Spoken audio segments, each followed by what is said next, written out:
مسئله ها را بفرمایین خواهران محترم. سلام حاج آقا. سلام علیکم. مسئلتون.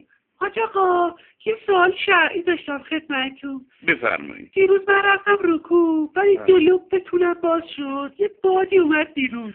خواهر اگه شما رکوع رفتین هوا خوب بوده، چرا دلوب باز شد؟ بیش از حد تاوا کردید؟ ایوان نه حاج آقا اونه نمیگم که. بفرمایید. رکوع نماز رو میگم. بله.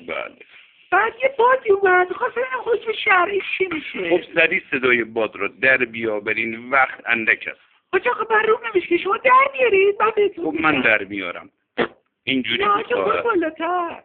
اینجوری بود خواهر. یه رسته بالاتر. اینجوری بود خواهر. یه بالا. اینجوری بود خواهر. بالاتر.